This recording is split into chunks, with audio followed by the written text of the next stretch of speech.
Stranger Than Fiction, Urban Myths by Phil Healy and Rick Glanville. Retold by Patty Key and Stephen Kirby. Penguin Readers Level 2. Text copyright Patty Key and Stephen Kirby, 1999. Recording copyright Pearson Education Limited, 2008. Not to be publicly performed, resold, hired, copied or re-recorded without written permission from the publishers. Chapter 1. That's Life. No jobs in the cupboard. Billy, a young man from London, had no job. He lived with his mother, Mrs. Harris. One day he asked her, "How can I get a job?" "Look in the newspaper," she answered. So he bought a paper and looked for jobs. There were a lot of jobs in London. He read the paper from front to back, but most of them were not right for him. Suddenly, he saw a good job in an office, so he wrote a letter to the boss of the office and sent it. A week later, he got a letter from the boss, Mr. Davidson. He showed the letter to his mother. "Please come to my office next Monday. I want to meet you and we can talk about the job." Mrs. Harris was quite excited and Billy was happy, but he was also very nervous. On the Monday morning, Billy got up early and had breakfast. He left the house and went to Mr. Davidson's office. There were 7 people there for one job. Mr. Davidson asked him to come into his office, and the other 6 people waited outside. He asked Billy a lot of questions. He was nervous, and he answered the questions badly. When Mr. Davidson finished, he smiled at Billy and said, "Thank you, Mr. Harris. Please wait outside." Billy thought, "I didn't answer all those questions very well." He stood up and walked to the door. But he made a mistake. It wasn't the door out of the office. It was a cupboard. What can I do now? Do I stay in the cupboard and wait, or do I go back into the office? He thought. Perhaps I'll stay here and wait. When they're all gone, I can come out again. Mr. Davidson spoke to the other 6 people, and one by one they went out. At 5 o'clock, Mr. Davidson went home. Billy didn't know the time, so he stayed in the cupboard. He was very tired, and he went to sleep. He slept for a long time. Next morning, the cleaner came in. She opened the door of the cupboard and found Billy. "What are you doing here?" she asked. "I came here for a job. Did I get it, do you know?" The Wrong Lover. A man from London, Mr. Harvey, had a very beautiful young wife. He was much older than his wife, and he began to think she was in love with a younger man. For many weeks, he thought about his wife and this other man. Every day he went to work, and he was more and more unhappy when he thought about them together. "What can I do? Am I too old for her? Perhaps she doesn't love me," he thought. He knew that his wife was at home all day. What does she do? Is she happy? Does she meet other men?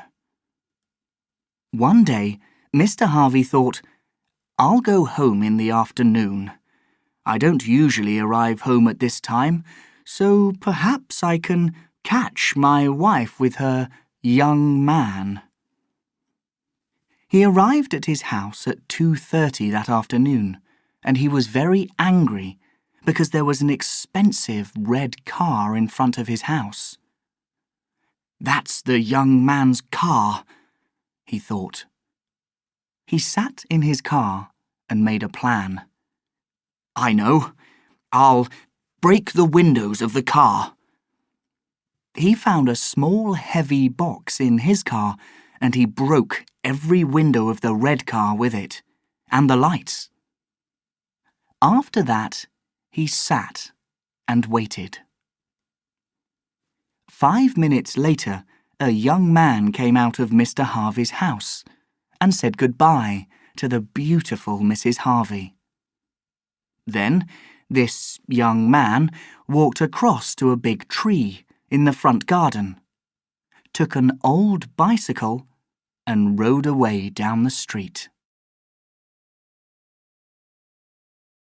The bigger, the better. A rich woman drove her big, expensive new car to the supermarket. She arrived and thought, "There aren't many places to park the car. Where can I leave it?" Suddenly, she saw a parking place between a big blue car and a motorbike, but it was very small. "It's going to be very difficult to get this big car in there, but I'll try."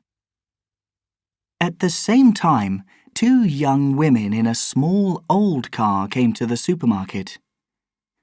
"Where can we put the car?" the driver asked her friend. "Look, there's a good place, near that blue car over there," she said. It was the same parking place between the blue car and the motorbike. "Oh, yes," the driver said. "I can easily get in there."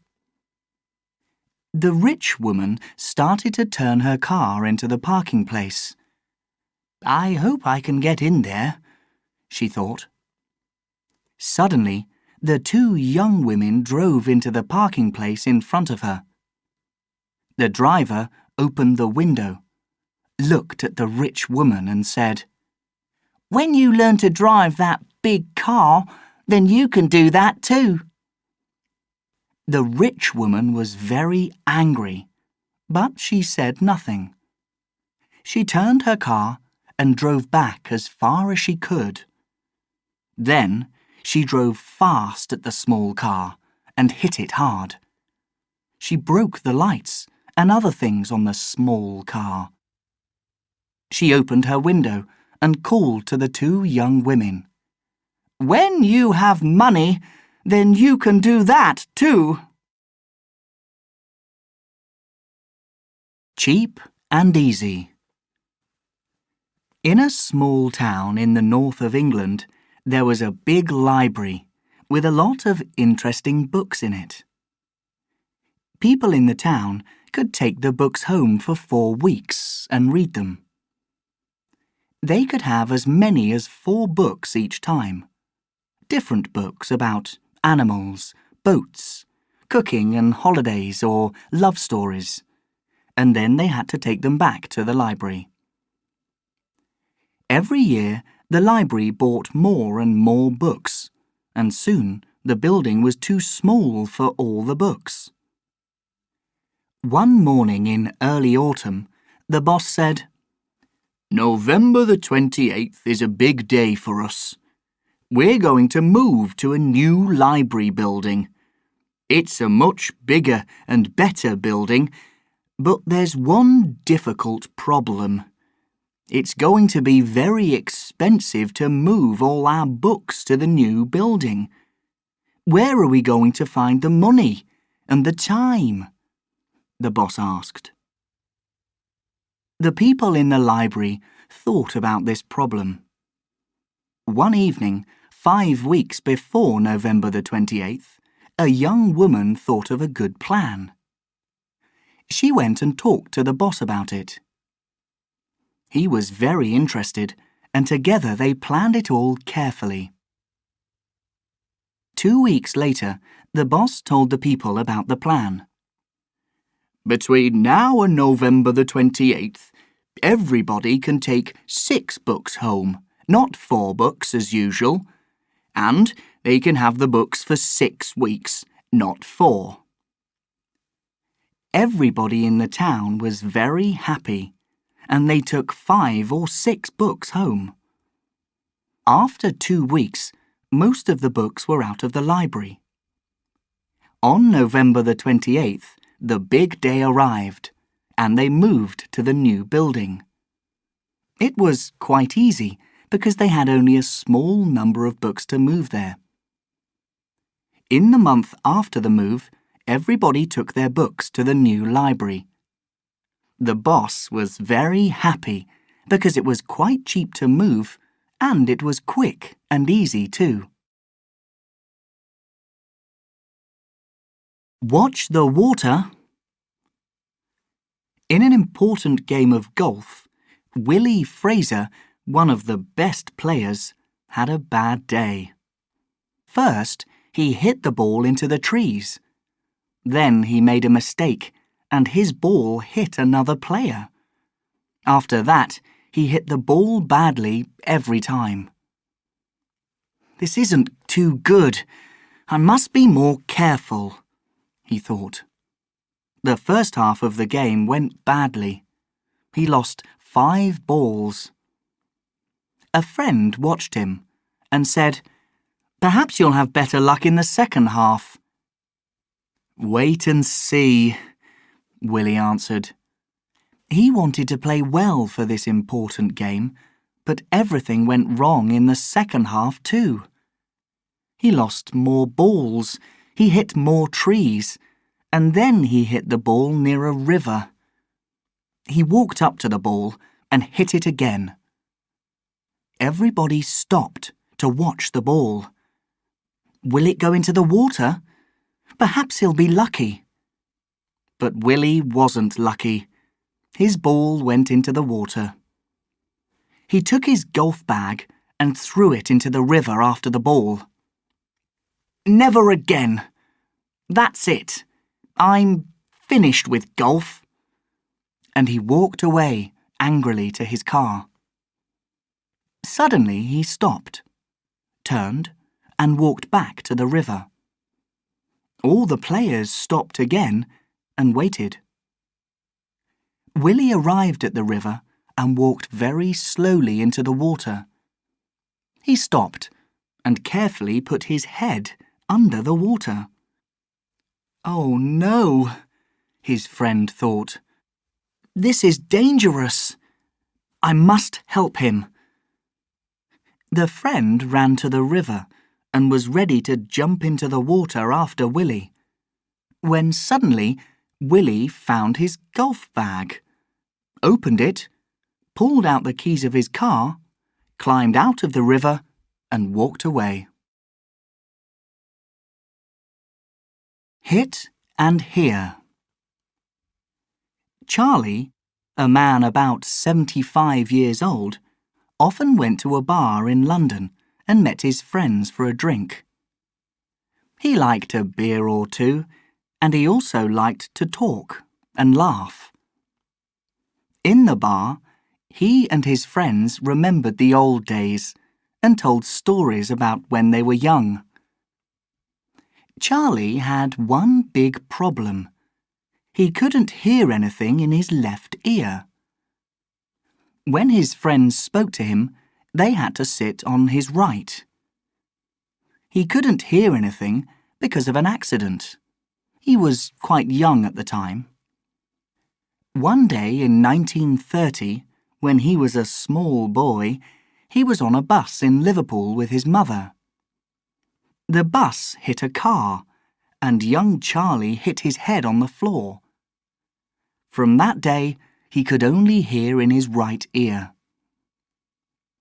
One evening, Charlie was with his friends, Bert and Jack, in the London bar, and Bert told a good story about the old days. Charlie liked the story very much and began to laugh. He laughed and laughed and fell off his chair. He hit his head on the table, and something fell out of his left ear onto the table. Bert took a small white thing from the table and said, "What's this? I think it came out of your ear." Jack looked at the white thing and answered, "It's a bus ticket." He looked again and said, "That's strange. It's a Liverpool bus ticket from 1930. Suddenly, Charlie said, "Oh, listen. I can hear in my left ear." "What?" said Jack. "I don't understand." "I couldn't hear with my left ear because that bus ticket was in my ear all that time," answered Charlie. They all laughed about the 1930 Liverpool bus ticket, and now his friends can sit on his right or on his left in the bar. Wrong in the head? In a new factory outside town, the people in the office didn't like Mr. Taylor, their boss. One day at lunchtime, Mr. Taylor walked through a market near his office. He saw some hats and thought, "I like those brown and black hats. Very nice." He thought about the hats for 2 or 3 minutes. "Perhaps I'll buy a brown hat tomorrow. I can wear it to work." The next day, he went back to the market and bought a brown hat. He wore it to work every day after that. But Mr. Taylor's brown hat was more for the garden than for the office.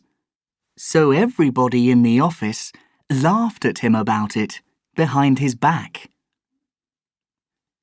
2 weeks later, 2 of the men from the office were in the market, and they saw some hats.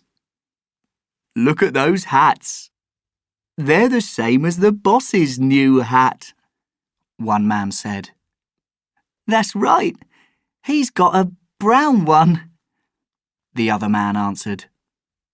"Let's buy the same hat. No, 2 hats. I've got a plan. Listen." The men bought 2 more hats, the same colour as Mr. Taylor's hat, but one hat was much bigger, and the other was much smaller. The next day, when Mr. Taylor was out for his lunch, the 2 men took his hat and left the bigger hat in the same place. At the end of the day, he took his hat and put it on. "This hat's too big," he thought. "Why? I don't understand." The next day, when Mr. Taylor was in the factory, the 2 men took the bigger hat and left the smaller hat in its place. When he was ready to go home, Mr. Taylor put on this hat, but it was very difficult. "Something's wrong here," he thought. "This hat's too small, but I think it's my hat." On some days, Mr. Taylor's hat was too big. On other days, it was too small. And on some days, it was right. After 2 weeks of these problems with his hat, Mr. Taylor began to think that something was wrong with his head, so he went to a doctor. "I've got a very unusual problem, doctor," he said. "My head is bigger one day and smaller the next, and sometimes it's okay. What do you think is wrong with me?" Red Faces at Christmas. Mr. and Mrs. MacDonald lived in a small town in Scotland with their 3 sons. One morning in November, they got a letter from Mrs. MacDonald's brother, Tom King, and his wife Susan in London. Mrs. MacDonald read it to her husband. "Please come and have Christmas with us in our new house. It's very big, so you can all stay here. Come on December the 24th. We're going out that evening and we'll be home late, after midnight, but you'll find the key for the front door in a small box behind the tree on the right of the garage door. We'll see you then." "That's nice," Mr. MacDonald said. "It'll be interesting to see their new house." The 3 boys were excited because they liked London. On December the 24th, the MacDonald family drove down to London. They arrived there late that evening and found the right street and the new house. There were no lights in the street, so it was very dark.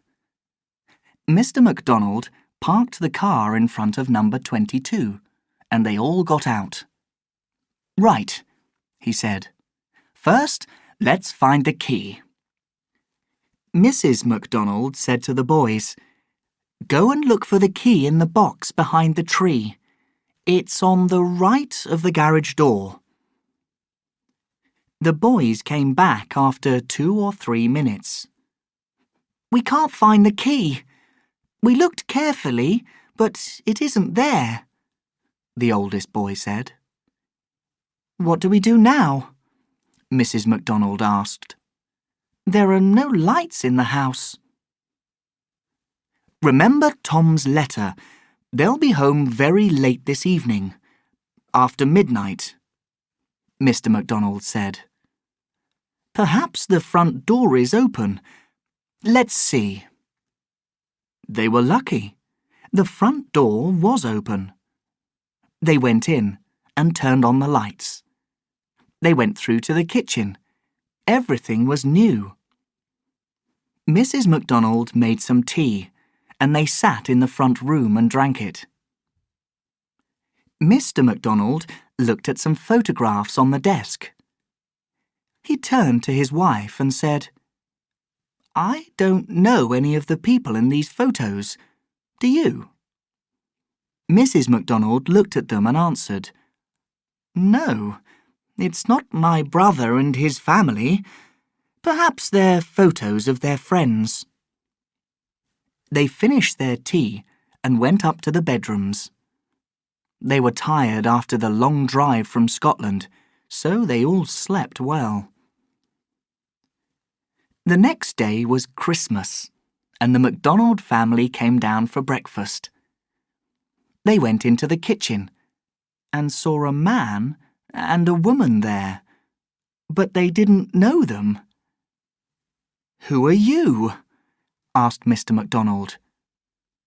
"Philip and Rosemary Brown. This is our house. Who are you?" "Oh, no, this isn't Tom King's house," Mrs. MacDonald said. "I'm Janet MacDonald, Tom's sister. He asked us to stay for Christmas. We arrived late last night and couldn't find the key, but the door was open, so we walked in." Mr. and Mrs. Brown laughed. "This is number 22. Tom lives at number 20. These houses are all new, and they're all the same." With red faces, the MacDonald family went next door to number 20. "Happy Christmas," Mr. Brown said, "and come back and see us sometime." Where did I leave my wife? Stan Graham drove quickly along the road one night. His wife, Maggie, slept next to him. Usually, Stan and Maggie talked together in the car, so he didn't go to sleep. This time, she was very tired, so she slept. After driving for about 150 kilometers, Stan was tired. I must find a restaurant. Ooh, I want a cup of coffee and some food, he thought. There were a lot of restaurants along the road, so he stopped and bought something to eat. When he went back to the car, he turned on the radio and drove along for another 50 kilometers. Then he asked his wife, "Maggie, do you want a cup of coffee?" No answer. He asked again, "Do you want some coffee, Maggie?" Again, no answer. Then he turned to her, but she wasn't there. He stopped the car and looked in the back. No Maggie. Oh, no, he thought. Perhaps she went into that restaurant after me, and I didn't see her. He started to think about the restaurant, but he was very tired. Oh, this is not very easy. I drove past a lot of different restaurants. Which restaurant was it? I can't remember. The taxi driver, the Germans, and the plan. Harry, a friendly taxi driver, was in his car outside Waterloo Station in London. It was a quiet day in spring, and not many people wanted a taxi. Suddenly, he saw two women with a book. They looked at it, but he could see that they didn't understand. The two women walked over to Harry's taxi and spoke to him. "Do you speak German?" one of them asked, in German. Harry couldn't speak German, but he smiled, opened the door of his taxi, and pushed them inside with their bags. "These German visitors want to see the famous places of London," he thought. "I'll drive them round the city and show them everything, and they'll pay me a lot of money." The two visitors said a lot of things to him in German, but Harry didn't understand them. He drove to Buckingham Palace, Big Ben, St. Paul's Cathedral, and many other interesting places. But the women didn't look happy. "I think they're angry," Harry thought. "I can't understand it. I showed them a lot of famous places, but they're angry." Then he drove to the Tower of London and stopped the taxi. There were a lot of visitors outside the tower, so Harry got out of his car. He asked 2 or 3 people, "Do you speak German?" One girl said in English, "Yes, I do." "Can you please help me?" he asked. "Can you ask these German women in my taxi about their problem?" The girl spoke to the visitors in German. Then she smiled and said, "Did you take them from Waterloo Station, round the centre of London, and then to the tower?" "Yes, that's right," said Harry. "Did they have a book in their hands at the station?" she asked. "Yes, they did," he said. "It was a guidebook, I think." "No, it wasn't," she laughed. "It was a British Rail book with plans of all the train stations in London. They only wanted to find the restaurant at Waterloo Station." Chapter 2. Accidents. Falling into bed. Last autumn, An Englishman went to the United States for a month and visited all the important places in his guidebook. In the 4th week, he went to New York for 3 days, and on the last day of his holiday, he looked in the guidebook for the last time. "Oh, I must visit the Empire State Building. It's famous. I'll go up to the top floor. You can see all the city from there. That'll be good." The weather was cold, and it was very windy, but he walked up and up and up. He arrived at the top and looked down at the street below. The cars and people were very small. Suddenly, there was a strong wind, and he fell off the building. The people in the street stopped and watched. He fell fast. But when he was only 100 meters from the street, a big car came round the corner, with a bed on top of it. He hit the bed, not the road. Lucky man. The Flying Cow. One afternoon, a famous television newsreader drove very fast in his open-topped car along a big road. Suddenly, there was a strange noise. Thud! "What's that?" he thought. He stopped, turned round and looked. There was a cow in the back. It was dead. "I must get it out of here," he thought. "A dead cow isn't good for my nice clean car." But the cow was very heavy and he couldn't move it. So he drove to the nearest town and looked for a garage. He wanted the people in the garage to help with moving the cow. But before he arrived at the garage, he stopped at a bar for a drink. When he went into the bar, the people said, "Oh, look, it's the famous newsreader on TV. Why is he here?" Then he told them about the cow from the sky. "Never. It can't be. Is it a story for TV?" the man behind the bar asked. "No, it happened only 20 minutes ago," the newsreader said. A man in the corner of the bar started to laugh.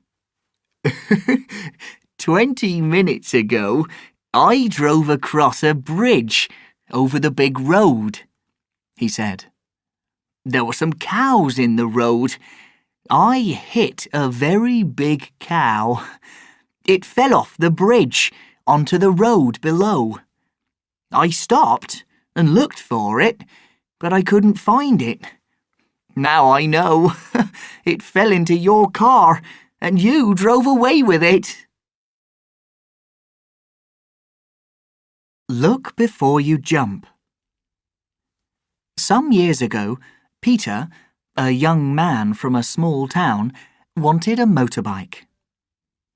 At Christmas, he asked for a motorbike, but no luck. He finished school in July and hoped for a motorbike then, but no luck. For his birthday in September, he asked again, and at last he was lucky. Peter's father gave him a big red motorbike, and he was very, very happy. On his birthday, his father said, "You must have some lessons, Peter. You must learn to ride the motorbike well." Peter had a very good teacher, Mr. Fletcher, and he was a fast learner. Mr. Fletcher was happy with his student, and one day they stood on the street in the centre of town. "Today, you must learn to stop quickly. Please ride out of town and then come back along this street. I'll suddenly jump out in front of you and say, 'Stop!' Stop as quickly as you can. Do you understand?" Yes, I do, Peter answered. Then he rode away down the street. 10 minutes later, he came back round the corner into the same street. He looked for Mr. Fletcher, but couldn't see him. That's strange, he thought. When is he going to jump out and say, "Stop"? He rode along and watched carefully, but Mr. Fletcher wasn't there. Then Peter saw a man on the street under a big red motorbike. A young man stood by him. Peter stopped, parked his bike and ran over. "Oh no," he said. "That's Mr. Fletcher." He turned to the two men and asked, "What happened?" Mr. Fletcher slowly sat up and answered, "I jumped out in front of the wrong motorbike." Don't lose your teeth. Some old men, all of them more than 75 years old, went fishing in their boat one sunny morning. At first, the sea was quiet, and they caught fish easily. Each of them got 4 or 5 small fish. They talked and laughed a lot and remembered the old days. Suddenly, Bill looked at the sky and said, "It's quite dark over there." They all looked up at the sky. "And there's a strong wind now. We must be careful." The sea was dark too, and the boat moved up and down in the wind. They stopped fishing and turned on the radio so they could hear about the weather. It was bad news. The wind was stronger and stronger, and the boat moved more and more. The men stopped talking and watched the sky.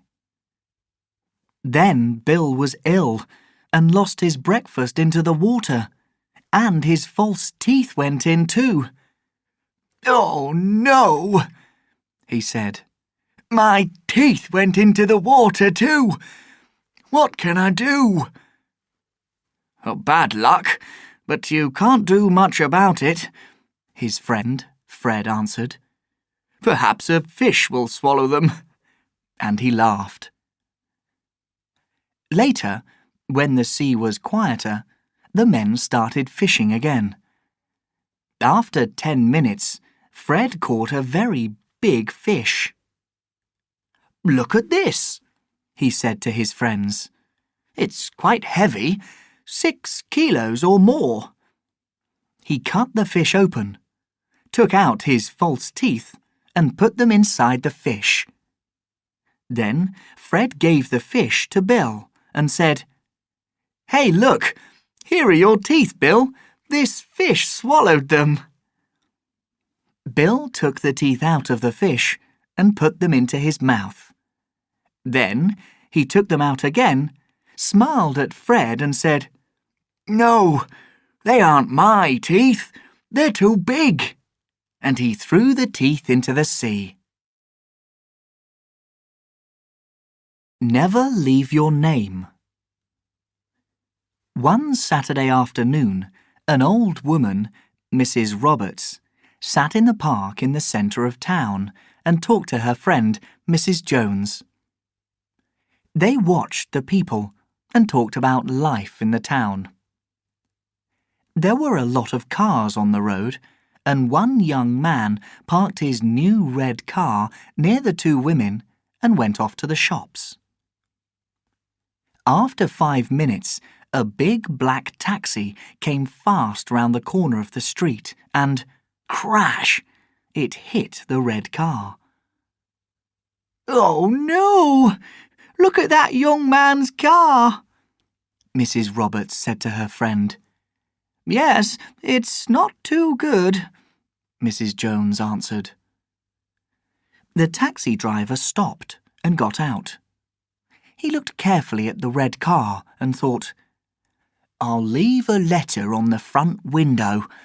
Now, let me think." Then he looked round and saw the two women in the park. He walked across to them and asked for some paper and a pen. "I want to write a letter about the accident and leave my name and phone number," he said. He then wrote something on the paper and left it on the front window of the red car. After that, he got into his taxi and drove away. 10 minutes later, the driver of the red car came back from the shops. He looked at his car and was very angry. Then he took the letter, read it, and got angrier. Mrs. Roberts walked over to him. "What's the problem?" she asked. "I saw the taxi driver. He wrote his name and phone number on the paper." So the angry young man showed her the taxi driver's letter. It said, "Everybody thinks my name is on this paper, but it isn't." Chapter 3. Doing Wrong. Hit the floor!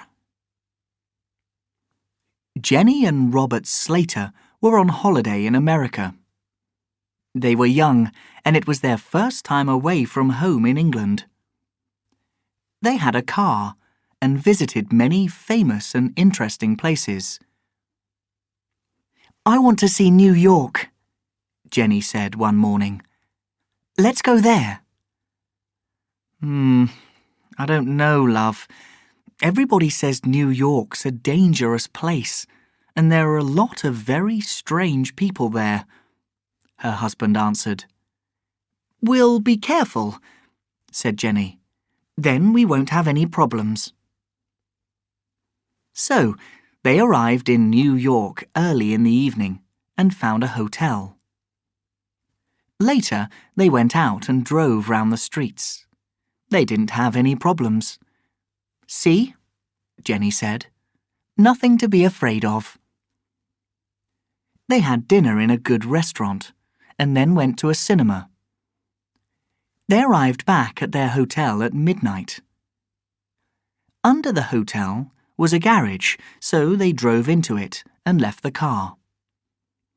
It was quite dark there, and they couldn't see very well. "Where's the lift?" Jenny asked. "Over there, I think, near the door," Robert answered. "Come on, let's go. I don't like this dark place." Suddenly, they saw a very tall young man with a big black dog. They were nervous and walked past him as fast as they could to the lift. The door of the lift opened and Jenny and Robert got in. Before the doors closed, the man and the dog jumped in. 3 people and 1 big black dog in the lift. "On the floor, girl," the tall man said. Jenny and Robert were afraid now, so they quickly got down on the floor. When the lift stopped at the next floor, they stood up, gave the man all their money, and got out fast. "That man was a robber. Perhaps he had a gun. It's dangerous here," Robert said. "We're going to leave New York now." "Yes, you're right," Jenny answered. "There are some dangerous people in New York." First thing next morning, they took their room key to the desk and gave it to the woman. "There's nothing to pay, Mr. Slater," she said. "A tall young man with a nice dog came to the desk late last night and paid for your room. Oh, wait a minute. He left this for you too." She gave Robert an envelope. He opened it carefully and took out a letter.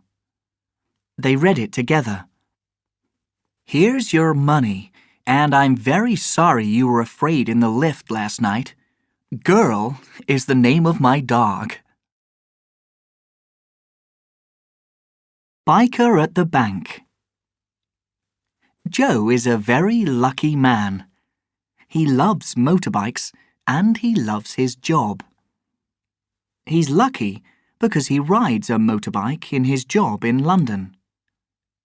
He takes letters and important papers from one office to another. There are a lot of cars and buses in London, but Joe can ride quickly from one place to the next on his motorbike. One morning, a man telephoned Joe and said, "Please come to my office now." Joe rode as fast as he could. It took only about 10 minutes to get there. He ran up to the office on the 4th floor. The man gave him a small envelope and a big bag. "Take this envelope and the bag to the National Bank on Oxford Street and give them to the cashier. Then bring the bag back to my office as soon as possible. Go on, quickly," he said. Joe left the office and rode to the National Bank. He parked his motorbike outside the bank and went in. He gave the man's bag and the envelope to one of the cashiers. The woman opened the envelope and read the letter. She looked carefully at Joe and read it again. "Please wait a minute," she said. "I must talk to my boss." The cashier went away, and Joe waited. 5 minutes later, a lot of policemen ran into the bank. "That's him," one of the policemen said. They took Joe by his arms and pushed him into the police car. "What did I do?" he asked. "What's happening?" The policeman didn't answer. Later at the police station, one of the men gave the letter to Joe. "Here, look at this," he said. Joe took the letter and read it slowly. "Put all your money in the bag. I have a gun and I'll use it." The hair on her hands. Late one night, Harry Green was in his car in East London. He wanted to get home quickly. He remembered his wife's words that morning. "Be careful in East London, Harry. There was a story in the newspaper about a dangerous man out there. The police want to catch him. He killed some people with a knife last month in East London." There was heavy rain that night, so Harry didn't drive fast. Suddenly, he saw an old woman at the bus stop. "She'll get wet in all this rain," he thought.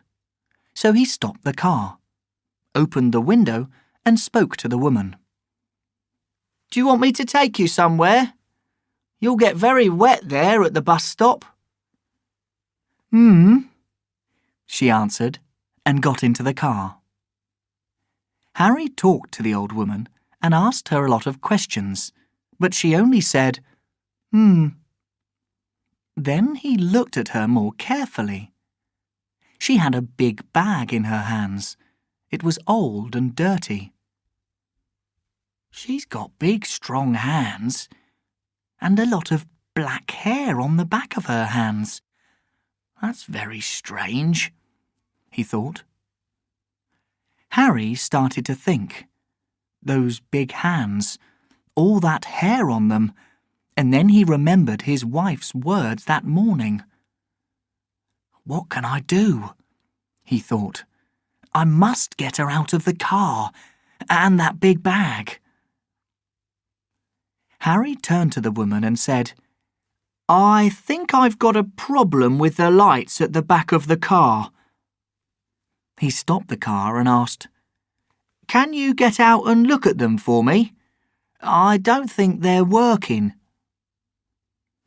The old woman got out and walked round to the back of the car. She left her bag in the car next to Harry. He quickly shut the door and drove to the nearest police station. He took the bag in with him. It was quite heavy, too heavy for an old woman. A policeman took him into a small room, and Harry told him the story of the old woman with the hair on her hands. The policeman took the bag, opened it carefully, and looked inside. "I think you were very lucky, sir," he said. "Look at this." And he showed Harry a long, heavy knife. Hats on! When all the good people are in bed at night, the police go round the streets and watch the banks and shops and other buildings. One night, after midnight, Trevor Taylor, a young policeman, was in the street in the centre of town when he saw that one small shop had its door open. He looked through the door and he could see a lot of books, newspapers and cigarettes. Perhaps somebody's inside the shop, he thought. So he slowly pushed the door and walked in. He looked round but found nobody in the shop, so he called the police station on his radio. Trevor was a heavy smoker, and there were a lot of cigarettes in the shop. He quickly took a box of cigarettes and put them under his big policeman's hat. Then he went through to the back of the shop, but he didn't find anybody there. About 5 minutes later, a man came running along the street and arrived at the door. "This is my shop," he said, "and I want to thank you for seeing the open door." He looked at Trevor and asked, "Do you smoke?" Yes, I do," the young policeman answered. "Good. Here, take 3 of these boxes of cigarettes, a small thank you," he said. No, I can't. I'm very happy to help you. It's my job," said Trevor, "and I haven't a place to put them." "That's no problem," said the man from the shop. "Put them under your hat." The bank robber's mistake. The head of the big bank in the centre of town telephoned the police at about 3 o'clock one afternoon. "Come quickly! We had a robber in here. He left only 2 minutes ago."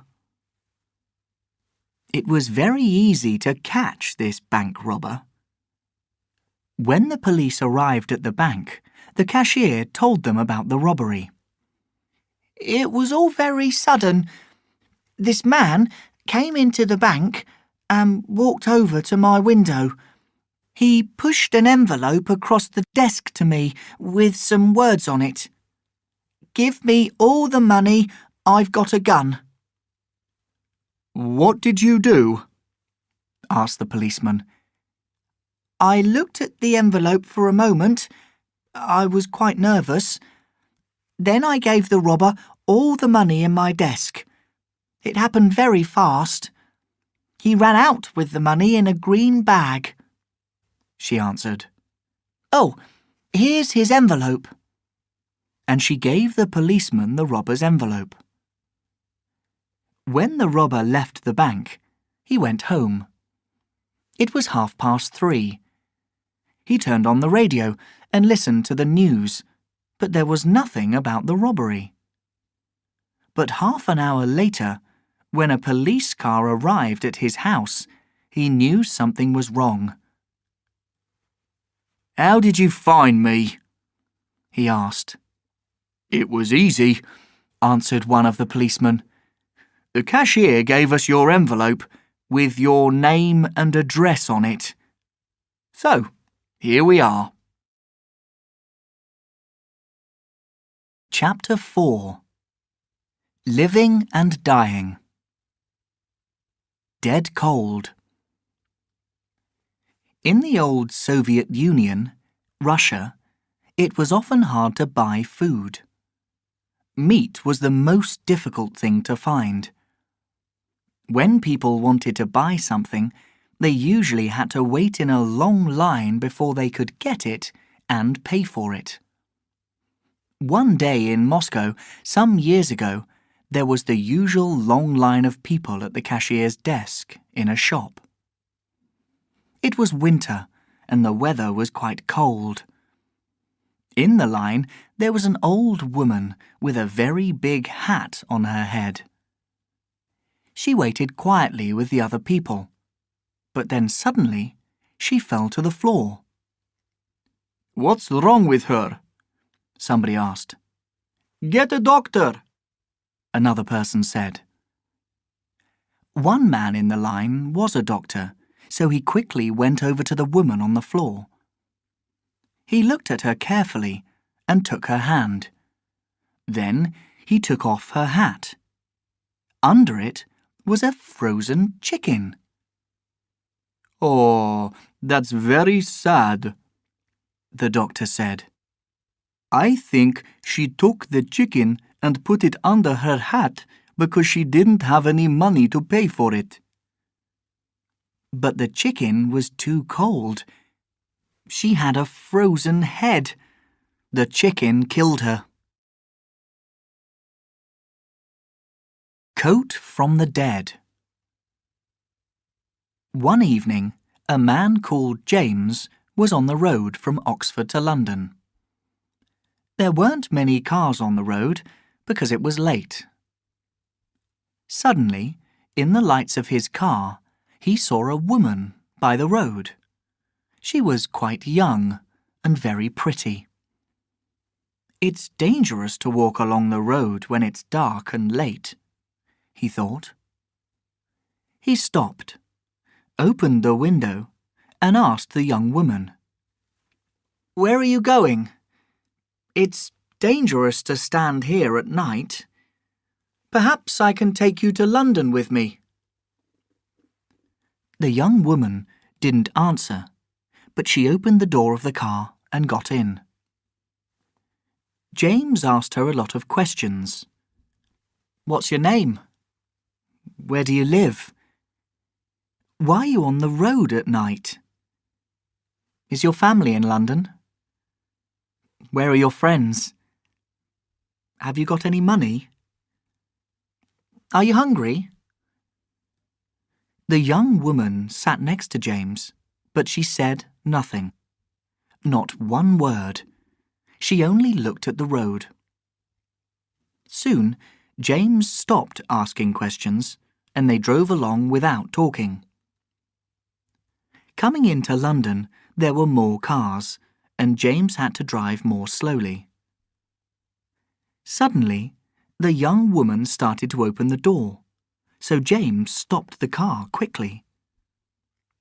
They were in front of a house on a long street. The woman opened the door and got out of the car. Then she slowly walked up to the front door of the house.